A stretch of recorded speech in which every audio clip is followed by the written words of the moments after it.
Sometimes life brings people together in ways you just can't explain. That's exactly how it is with Chance and Ashleigh Eckert. Their story is about faith, love, and a lot of grit. And it's a bond that's been tested and strengthened throughout the toughest of times. What do you think? And now, here they are, sitting in the woods of Ohio, ready to chase something they've never experienced before: the November rut.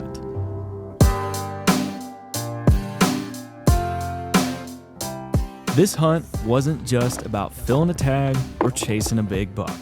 For Chance and Ashleigh, it was about celebrating life, the friendships that brought us all here, and the undeniable connection that hunting creates.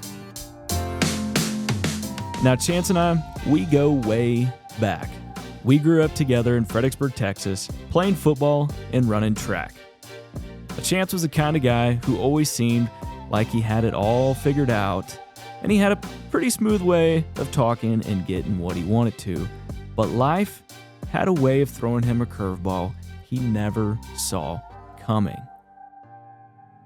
Well, first we wanted to take you to the ER. Yeah, I wasn't about to go. And we're like, dude, we need to take you to the ER. And you're like, nah, man, I'm just going to drive home and go back to Lubbock. And we're like, well, then at least let us know when you're home. Yeah. Let's back it up. Did you start having medical issues before your legs were yellow that morning? Yes. So Because that's why you came home from Canada. Yeah, partially. So I got hurt third game of the season, something like that. Tore an ACL, that whole deal. After that, I had a streak running down my leg. I thought it was a cleat mark at first, and it was just a red, started hurting worse and worse. Pain wouldn't go away. I finally went to one of the trainers. And the trainer immediately was like, we need to go to the ER and get this figured out. They found out it was a blood clot, put me on some heparin shots. It went away, didn't think anything of it, right? And at that time, contact sports, just getting hit in the leg or something like that could cause it, right? And so I didn't think anything of it. After that, decided I wasn't going to play football anymore. Transferred to Texas Tech in Lubbock. I had a blood clot that they call it a pulmonary embolism, but it passed through my heart and landed in my lungs. And I don't know the percentages. I just know the doctor I saw at that point had said that I was one of two people he'd ever seen survive that. So it was kind of neat at 18 years old. Well, it is first morning here in Ohio. We got Chance and Ashleigh Eckert with us, and we're going to be telling a pretty cool story of theirs this week. And this is y'all's first time hunting outside of the state of Texas. It is. And we're chasing after some whitetail in the rut. We're chasing after some ruddy deer. We've had some deer on camera, and we had a lot of rain yesterday that we actually took that time to kind of sneak in and hang up some stands, put in some blinds for everybody. And so all that's cleared off. We can see the stars. It's kind of a mild 50-degree morning this morning, but we're just going to go out. We've got some bucks in the area and see if we can get one down on the ground. You're going to shoot a big old buck. Yes. What did you do with the deer that we've seen? Nubs. Nubs and what? BB. BB and Silver nubs. buck, yeah. BB and nubs. Yeah. I like it.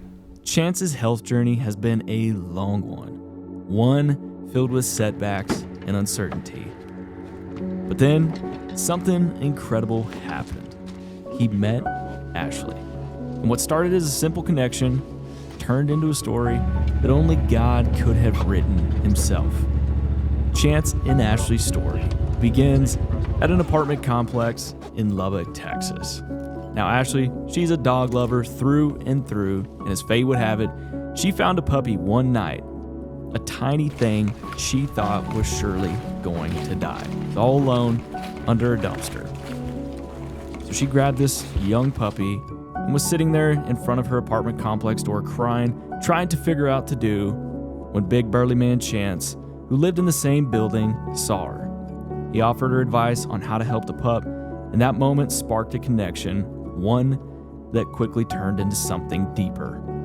This moment eventually led to Chance and Ashleigh getting together and soon becoming the love of his life. And when the time would come, she gave him the ultimate gift, her kidney. This saved Chance's life. They'd been brought together for a reason, and now they're ready to embrace this new adventure in Ohio.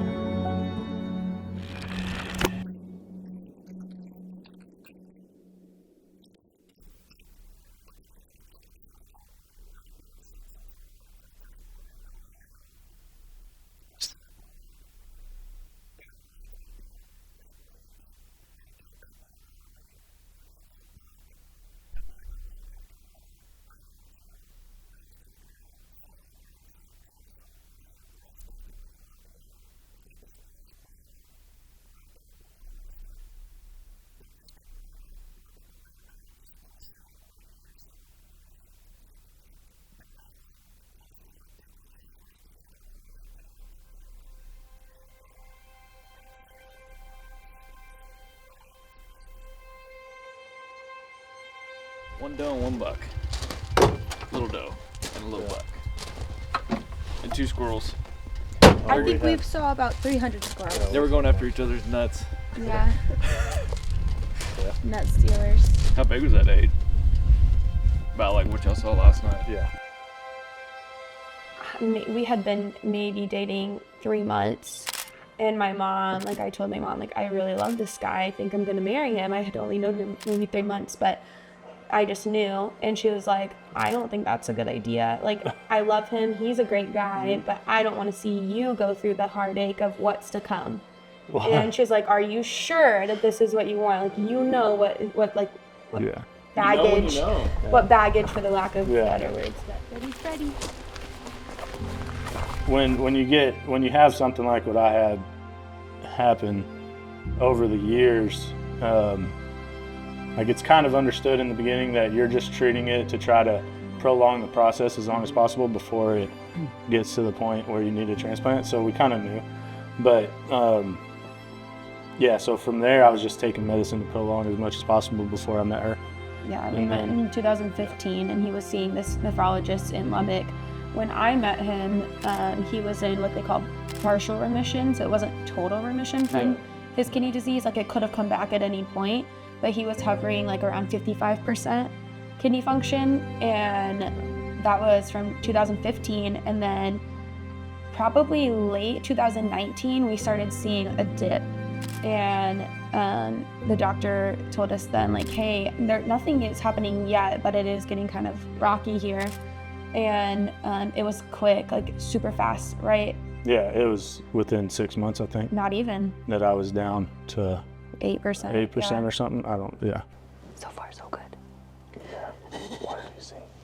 Lots of does and a buck, but it was too far. I'm just having fun.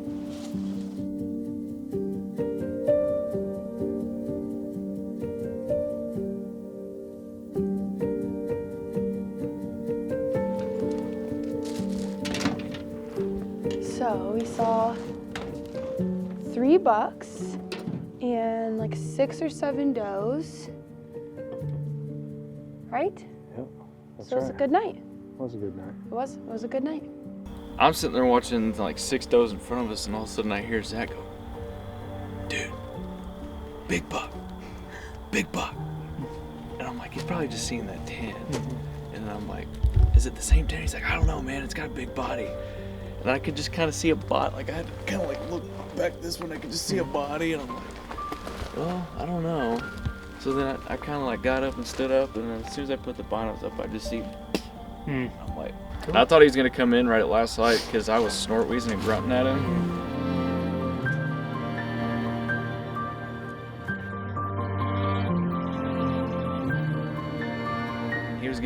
He'd stop and he'd look at me. I'm like, come on, get pissed, get pissed. And then he just walked off. I'm like, okay, we're done. Yeah. Did y'all see anything? Small one. Yeah, 3 small bucks. Well, Any does? one seemed decent, Yeah, like 7. Well, yeah, if y'all got deer there, I mean, just stay. Yeah. And if I got 10:30 rounds, I'm not. I don't know. I'm shooting a buck at 7:05. She's calling it. She's calling her shot this morning. 7:05. You heard it. It's on camera. 7:05. 7:05, not 7:04, not 7:06. Yes. 7:05. She's spoken. Big one. The weather was classic November, cold, rainy, and unpredictable with warm swings. But the deer were rutting hard, and we all saw plenty of action. Chance and Ashleigh had some close encounters, but the right opportunity just hadn't come together yet. When did things start to get like pretty dire with needing a kidney? Because I remember like talking to you and like, I think your brother was like going through testing, your Yeah. mom, went through. and then I think we had conversations that you didn't ask us, but I remember like it was talking with Aubrey and I. We were like, dude, if we got to it, we need like. We all went in for testing in February. Yeah. It was super funny because at that time, like my dad got disqualified at that point. He was a blood match, but he needed to lose 7 pounds. Yeah.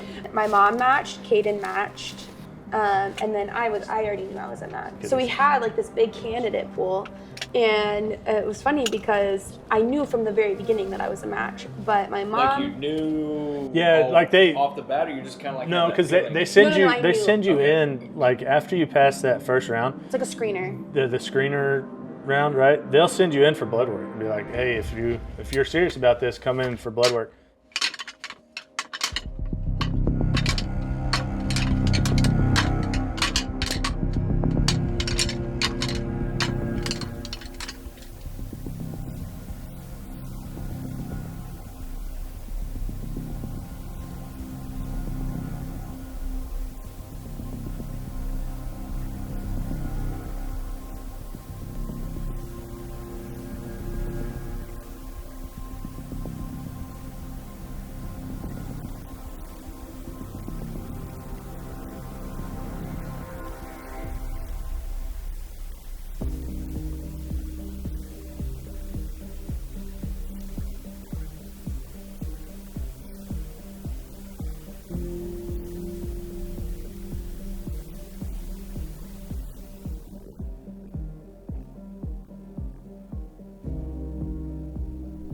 That's exactly what we need a shooter to do.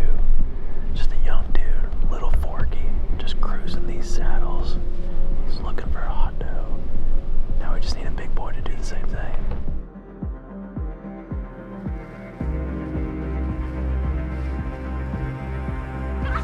So we knew very early on, like these were our people. This was who it was. We just needed somebody. At this point, he still probably had 30% kidney function. Yeah. But we knew, like, as soon as there is a live donor, we're going forward with the process. So my mom gets ruled out. Rhonda had been ruled out. And then we're just like in limbo because like from very early on, Chance and I have known that like the top of our priority list is having children. And so he told me from very early on, like, I don't know what having one kidney will do to you in pregnancy, so I don't want your kidney. That's what very early on. He was like, I don't want it. He really struggled with the idea of having like a live donor anyway, but he's like, I don't want your kidney. Can I do my brand? My brand deal. Sponsor me.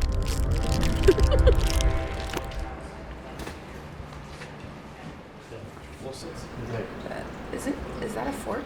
No, it's an 8. Oh. It's big. It's an 8 point. I was gonna say he's a huge fork. Yeah. I like his nose. Yeah, he's pretty. That might have been the one we saw yesterday. Up on the ridge. And that's where y'all have been He's going? pretty. Yeah, that's standing there. All of these people are getting disqualified. We're waiting in limbo, trying to wait until somebody else is going through the process. We were calling the hospital because they can't tell you who's in the process or how far along they are, but you can call and say, like, is anybody in the process? And they can say yes, and that's it. So we were calling like every other day, trying to figure out if somebody was getting tested or anything. I'm gonna take a branch down, I'm gonna go put acorn range in the courthouse. I'm gonna put a trail camera on it so we can watch it for the next few days too. All right, sounds good. Y'all go get settled. All right, appreciate it, buddy. Chance and Ashleigh remained persistent day after day, sit after sit, in hopes of catching that cruiser giant buck coming by that would give Ashleigh a chance with her 10-point crossbow. Like starting in March, he was sleeping probably 22 hours of every day when he wasn't working because he was so sick. It was awful. His whole entire body was yellow. He was dropping weight like crazy. Yeah. And so I went to go home. He was at work. Rhonda's like, hey, meet me in Kerrville. I have a box of stuff I need Chance to take. And so I met her in Kerrville and she's like, where are we? Like, what's going on? He's getting worse. Like, this is dire. She's crying. I'm crying. And I'm like, Rhonda, every single night I'm literally on my knees. I'm praying. Like, I'm praying so hard. I am like telling God, if you want me to do this, God, I will do it. But I was like, Rhonda, he speaks in another language. Like, he's not answering me. He's not giving me any signs. I'm like practically screaming at God, telling him, give me a sign. And she like looks at me and she's like, Ashleigh, there are signs everywhere and you are choosing to ignore them. And I was like, what? I was like, I would never do that. Yeah. And she's like, no, they're everywhere. Like, look around you. Look at all the signs. They're there. This sounds so cliche and so stupid, but I'm driving. I can't stop crying. Like, he was so sick. And like this, like the most beautiful sunset in the entire world. Like these like beautiful sun rays come down and I'm like, okay, God, I see you. I see you. And so I'm like, I'm going to do it. And Juan was our kidney guy. And I called him. I'm like, Juan, put me in. I'm in. Put me in. Put me in, coach. Yeah. And he's like, are you sure? You've said this whole time you didn't want to do it. I'm like, nope, put me in. And he's like, all right. Without consulting with him first. I never No, called she him. never called me. No, not until it was like the next day, I believe, because I was at work when she called me. But she never, like when I was doing that, she knew my schedule. Yeah. You know, and she would never call me during the day unless it was important. Yeah, So I called answered. him and I said, you have a kidney donor. And he's Yeah. like, stop, I need to sit down. And I'm like, you do? And he's like, who is it? And I'm like, it's me. Yeah. Which, yeah, it was bittersweet at first. You know, I wasn't wanting her, but you know, I'm super glad she did. Yeah. Yeah, It's pretty selfless. definitely. I fought it for a long time.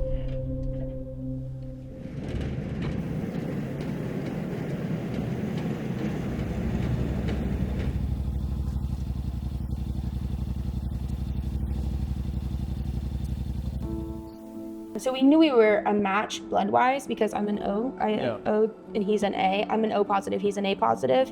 So we matched there, but they take blood from each person and they put your, like this very like layman terms, but they put your blood in a mixed vial and they like watch how the blood interacts, and it's called an antibody test. And from like an antibody perspective, we were a perfect match. So we did not have the same blood type, but our antibodies were perfect. So I remember talking to him after y'all's surgery. It was like you instantly, instant rehab felt great, but it was like horrible, hard on you. Because and that was something too. miserable. Like for all those out there that think about donating, like it's great to have your spouse or a family member donate, but I recommend recovering separately for a while because like for her, she goes from 100% kidney function down to 50 instantly, whereas like my decline was slow and steady, so I didn't really feel it. And for her, obviously it's instant, so she feels it. But for me, I'm going from, whatever it was, 8% or 4, well, I don't remember. 4%. It was like 4% by the time I transplanted. I'm going from 4 to like 50% instantly. So I'm like I was ready to take on the world, and I'm sitting there walking around the day after surgery, I wasn't running. It still hurt like crazy, but like I was moving pretty good. It felt great. Yeah, I was good.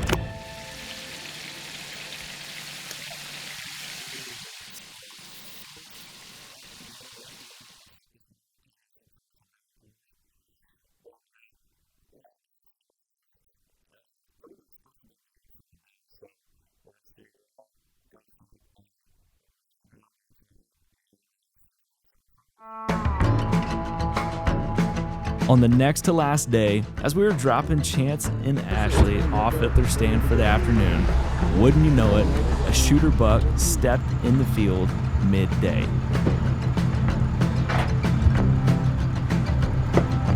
It was one of those right place, right time moments, but we had to get them in the stand, and they just never got an opportunity.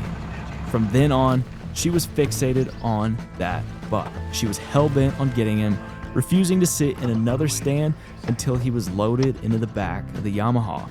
So we were pulling up to our spot, and as Will was backing in the truck, I saw a buck, and I started screaming, a buck, and we didn't have a crossbow in the car, so we got out, tried to sneak out, load the crossbow super quickly, but just as we had it loaded, the buck was gone. But we snuck into the blind, and we're just waiting for him to come back, hopefully. What has it meant for the two of y'all to get to come out in Ohio and just deer hunt together? Like I know it's been kind of hard because we're in the rut and we've been seeing deer, but it's been it's deer hunting. But I mean, like, I might have been a little more excited for her than she was excited for herself. No, that's I not feel. true at all. Maybe not. No, but I was was. super excited. I was so Yeah. excited about it, and like I know it has no weight compared to what she did, but you know, at least getting her out here and letting her experience it, you know, kind of a payback, but trying to somewhat. Yeah. Well, we got 1 day left. Yeah. It's gonna be a good day. We're doing a little bit of a shift up tonight, so we can get you on that buck we saw tonight. Sounds good to me. I hope so. That's the plan. We'll get it done. We're going to try an all-day sitter, move if need be, and just see what the last day here in Ohio holds. Yeah, all day sit. Early on that morning, they saw a doe and thought this could be it. She could have that buck right behind him. But it wasn't until the final hour that their shooter buck stepped out. The buck stayed just out of range, testing their patience and reminding all of us that hunting isn't always about the kill. Sometimes it's about the moments, the ones that stick with you long after the hunt is over. My heart is pounding. My heart is pounding. As we packed up camp and said our goodbyes, there was a sense of fulfillment that had nothing to do with punching tags. Chance and Ashleigh didn't go home with a buck, but they left with something even better. Memories of their first out-of-state hunt, the bond we all shared in camp, and the lessons the wood always seemed to teach us. Now for me, watching Chance and Ashleigh chase this adventure together, it was inspiring. Knowing their story, their challenges, their faith, and their love made every moment of this trip feel like a gift. It's a reminder of what hunting is really about: connection, gratitude, and the time we get to spend with the people we care about most. Ashleigh's selflessness is something I'll never forget, and I'm sure Chance won't either. She gave Chance more than just a kidney. She gave him a new life. And watching them share this hunt, supporting each other every step of the way, was a reminder of how strong love and faith can be. Sometimes the woods give us more than what we expect. They humble us, connect us, and remind us that the journey is what really matters. This week with Chance and Ashleigh wasn't just a hunt. It was a celebration of life and a story of resilience.